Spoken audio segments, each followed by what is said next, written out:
I'm going to read from my 1985 chapbook, Fairyland After Carnival, 4 American Poems.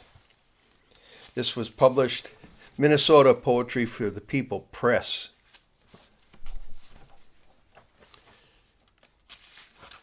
Here's the preface.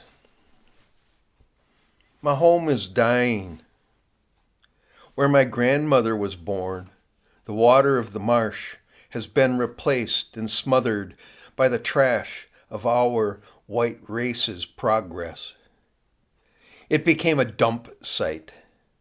Now, above that marsh and dump, a senior high-rise sits. Our elders live out their days, isolated on a trash heap, cosmetically covered with a scabrous lawn and parking lot. They've been convinced this is the proper place for them. My home is dying. Across the street from my house is a field that had been an Indian cemetery. Just a few years ago, the last sacred mound was removed from beneath a revered oak tree. The city graded the mound flat, then dug into a hillside to erect a cement playground building and geometric play environments. Children were encouraged to collect bones and chips of bones to be turned over to the authorities. Today our children play on a completely dead cemetery. They have been convinced that this is the proper place for them. My home is dying. Less than 1,000 feet from my back door, a warehouse is filled with barrels of PCB-laden gadgetry. This is the refuse of a computerized culture. The building had been a monument shop where the granite markers were prepared for the graves in Calvary Cemetery across Front Street. The barrels have been leaking. 1 block further down, another senior high-rise perches atop another dump site. Death gathers momentum and quickly runs downhill. My home is dying. Death runs across America on James J. Hill's Empire Builder railway tracks. The rail cars carry nuclear waste beside Calvary Cemetery, 1/4 mile from my back door. The Empire Builder himself had Victorian values. The sun never sets on the Empire. Good Christian Victorian values. Rape the earth and hide your sex. Victorian values. Take the oak trees from 1,000-year-old forests to make rail ties. Victorian values, where proper management is the key for progress. James J. Hill never needed the government to bail him out. He was the great manager. Victorian values, survival of the fittest. I live on a street named Victoria. I live in a subdivision called Royal Oaks. I live in a city named after the great, spiteful disciple, Paul, whose evangelism was a sword for missionaries. I live near the river Mississippi, father of the waters, and its water fills with poison to empty in the ocean. I live in the heartland of America. My home is dying. Once upon a time, death was natural and a nutrient for the cultural soul. Death was respected for its true worth. Death came to the marshes, the oak trees, the elders and the children, yet everyone knew death to be part of the circle of life. Today death arrives mechanically and powerfully evil with linear despair. My home is dying. The first poem, Where Frogtown Meets Rondo Town. This was first written for the Alliance for Justice, in encouraging voting rights for the 1984 election. In early June, I walked the avenue, where Frogtown meets Rondo Town. This avenue is wrenching with hungry. This avenue is hungry. It's a wide concrete mouth in anguish. No wailing but the sirens. No screams but the hoarse laugh of hookers waving to a bald man. Tongues of traffic flick by. Predators passing through to Grand Avenue or the downtown restaurants, La Carousel, Hunan Garden, Esteban's, or Alfredo's. You want a working friend? Buy your buddy breakfast. Want a political pal? Take one to lunch. Want a lady friend? Escort her to dinner. But don't take her to the avenue. Don't look for fun on the avenue unless you're hungry. From the police department to the council of churches, from the Capitol to White Castle, we all know those passions are here. But everyone turns a back on the avenue. The Vietnamese tailor shop stares blankly, a bullet hole in our memory. Gone are the dresses, red, aqua, bright yellow and blue. At the Plasma Alliance, unemployed daddies sell their blood to feed their babies. Blood sold to a broker who sells it to a woman who makes cosmetics in her factory with plasma. So, a derelict's blood is on the face of a woman living well in North Oaks. A young daddy's blood is on a punk plastered down on Hennepin. A scared girl's blood is on a junkie hooker around the corner. Public Works extinguished every other street lamp on the avenue. Its vertebrae of lights are broken. Its bright muscles weak. Policy has a way to frighten people off. Ride side saddle to the restaurant drive. The doorman might park your buggy. The maitre d' might smile to you and place a red rose on your linen. But the blue horse won't feed hungry babies. No, the blue horse won't feed hungry babies. I walked the avenue. Another storefront's empty. Across the river in Minneapolis, wealthy Minnesotans paid $1,000 to shake his hand, or $500 a plate to eat with Ronald Reagan. After standing in line cafeteria style, one woman shakes his hand, but she's startled. The president, like her, carefully wears cosmetics. She wonders, which company supplies his makeup? Meanwhile, back in Detroit, the National Mayor's Conference reports hunger is the #1 problem in our cities. And Republicans are stuffing their faces at the Leamington. In La Carousel atop the French Hotel, you can watch the star sky spinning. While you eat cuisine, you whirl around, and the city is a line of diamonds. Behind the windows, you can't see the faces. You can't see hungry faces in the dark. I walk the avenue. Other bodies don't walk the avenue. They strut the avenue. They creep the avenue. They're wary on the avenue. And it's nowhere near as bad as the Bronx. But the tailor is hungry. The tire man is hungry. 100 empty storefronts are hungry. Even the bodies swallowed into the long-throated corridors of the glittery dickery porn shops are hungry for affection, for the waving spirit of satisfaction. But hungry eyes are blind eyes that don't understand their hunger. Rondo Town and Frogtown, back to back not talking. If we pass on the street, we turn our eyes down. If we talk, we're arrogant and as defensive as bricks crumbling at the edges. We squint to each other to hide the hunger in our eyes. In Frogtown and Rondo Town, we walk the avenue. Its concrete mouth open. Its cement curb lips cracking. Its shop window eyes as blank and empty as our American dreams. All we have is the avenue where Frogtown meets Rondo Town.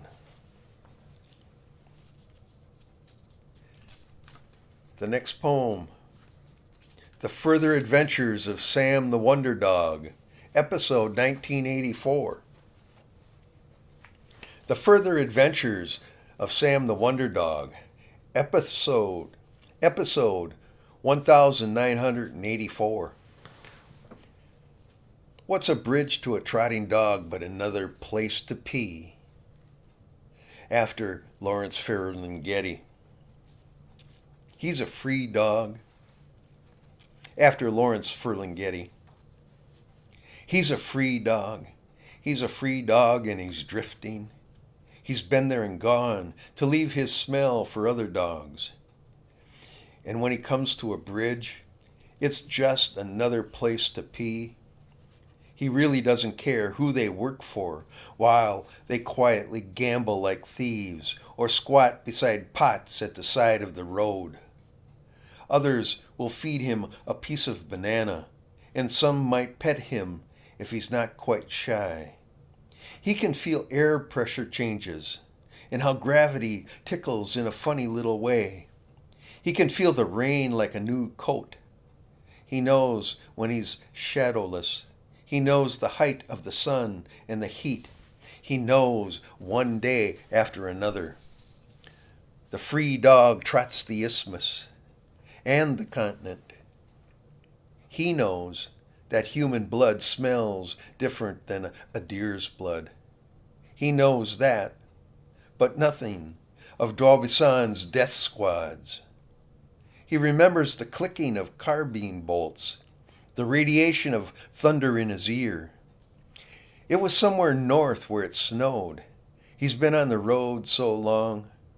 Now he can react before a knee cocks to kick him.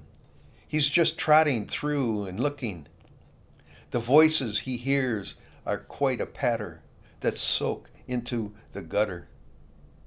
He can smell trace spots of blood, but he can't see many colors.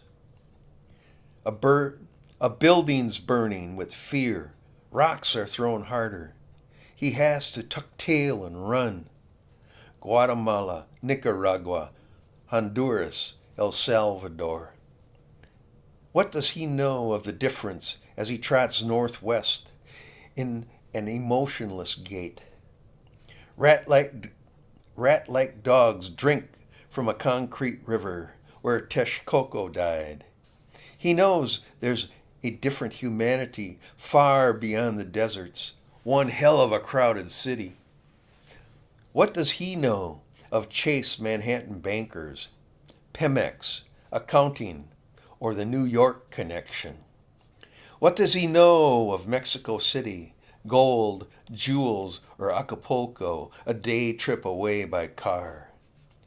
The chained bulldog in Zona Rosa knows these things. The free dog crosses the bridge at Laredo, then wanders the shadows of Houston. Look at the glass and the glass. Look at the towers of plenty. A free dog can travel easily. He's a drifter and wise to the world. He can cross a freeway without being hit. He stays out of cornfields where a lasso stings his feet, and he knows about green garbage bags on the street corner, piled like presents, waiting for his teeth or a white truck. He knows how to find a hydrant, how to dodge traffic faster than bullets, and as thick as the smell of crude oil. He knows about puppies born in a box, and he recognizes the pampering inflections. He knows he's near home. But even a dog loses his sense of adventure after walking from the Panama Canal. He's been there and gone. He's a free dog trotting, and soon he'll give up his drifting. He's been there and gone, and he thinks he's free. He thinks he's free from obligations.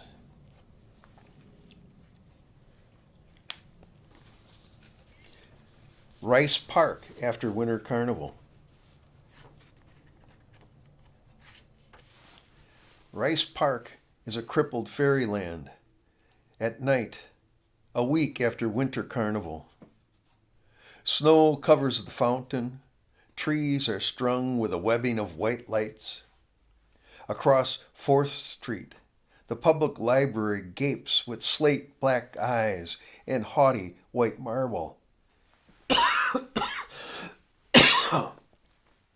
Two women skate among the fruit trees on pie crust ice.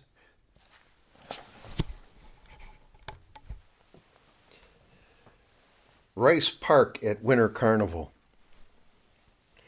Rice Park is a crippled fairyland. At night, a week after Winter Carnival.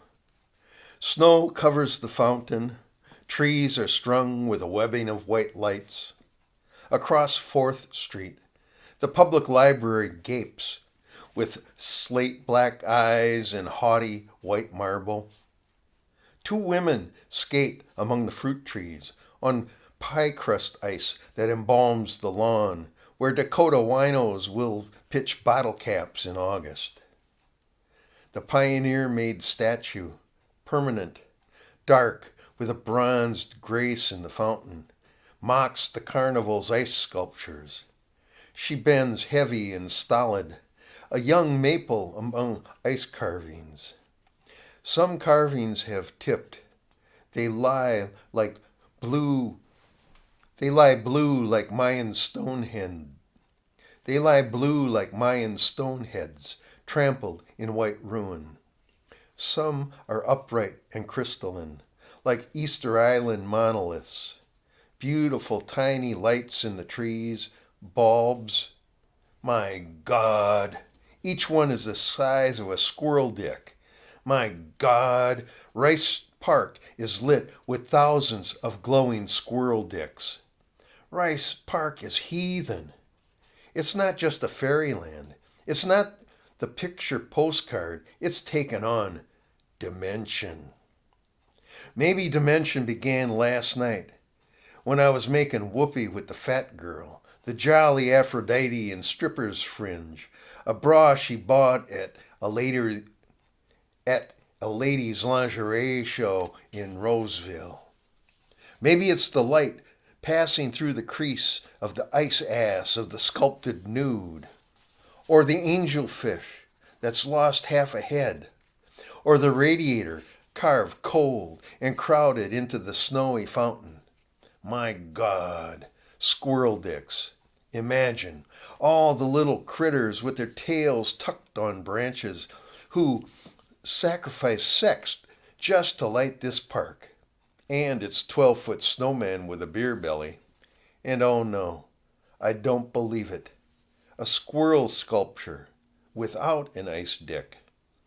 Or are these female sculptures, frigid, icy squirrel mamas? No, there's no sex here. And across the world in every cute boutique, on so many secretaries' desks, on all those grannies' knick-knack shelves are plastered gray squirrels without dicks. And those dicks are strung like popcorn in Rice Park, making spectacles of themselves. Is nothing sacred in Rice Park before the Victorian Palace of the Arts, Landmark Center? Before the new jewel for music, Ordway Music Theater?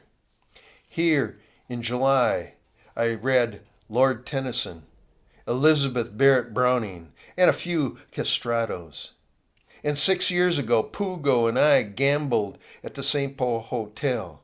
We gambled with Monopoly money. Minnesota won't allow more. We were drinking highballs in the closet with the Lady Clown Club. With the Lady Clown Club. My, what some women will do in the dark behind painted faces. One clown with bullseye cheeks grabbed my hand. She had breasts as big as beach balls. She took my wrist, she took it good, and slammed my hand to her chest. I nearly fainted with ecstasy. I nearly lost my cool. But something was wrong. Her brassiere was wrong. Her breasts were worlds of foam rubber. I shrunk away as fast as I could, my face as stupid and cold as these statues. And what about you, pioneer maid with your halo of snow? Do you laugh at these sculptures? Do you laugh at the fox who has no ear? The toilet bowl with a cracked ice seat? The peacock with a colorless tail? The four animal legs up, begging like worms, its trunk shattered beside them? Rice Park is no fairyland. Everything is fractured. Everything misses pieces. The dicks miss bodies. The fountain misses water. The skaters miss companions. The radiator misses its hot metal heat. I presume you miss your pioneer history. St. Paul wants more scenery, Victorian scenery.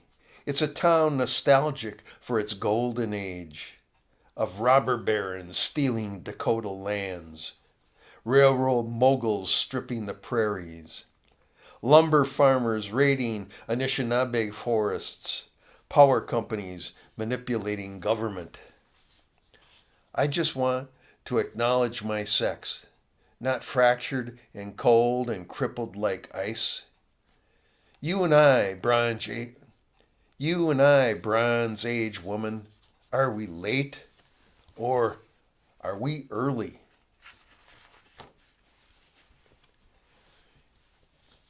And this is the White Train.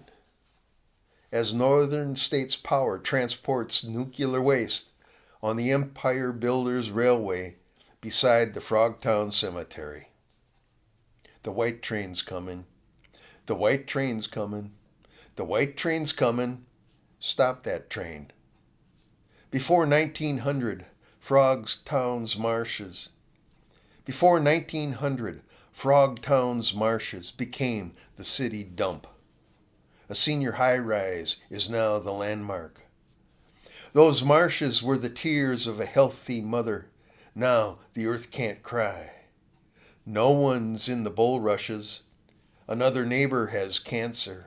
Shadows run to the cemetery. The white train's coming. The white train's coming. The white train's coming. Stop that train. Hazardous waste on the north side. Toxic dumping on the south. A cemetery between. A crow flies through the power lines and perches on a PCB transformer. He stares at the sumac and thorns, creosote ties, a mountain of white wall tires. These are the headstones of our human chemical consumption. The white train's coming, the white train's coming, the white train's coming. Stop that train. Street sweepers park on the east side, toddlers on the west, a Catholic cemetery between. From the Front Street high-rise, elders gaze on leaking barrels of poison. In the wilder high-rise, elders forget they are walking on a dead marsh. But all of them see the green and granite graveyard, the angel of death, a cold stone mother. A cyclone fence restrains her fury. The white train's coming, the white train's coming, the white train's coming. Stop that train. Poisons on the outside, toxins on the inside. Calvary cemetery between. In Latin, Calvary is the place of the skull. In Aramaic, the name is Golgotha. In English, simply skull. Crossed bones. Labels on 55-gallon drums hiding in a vacant monument shop where stone carvers once chipped epitaphs. The white train's coming, the white train's coming, the white train's coming, the white train's coming. Stop that train.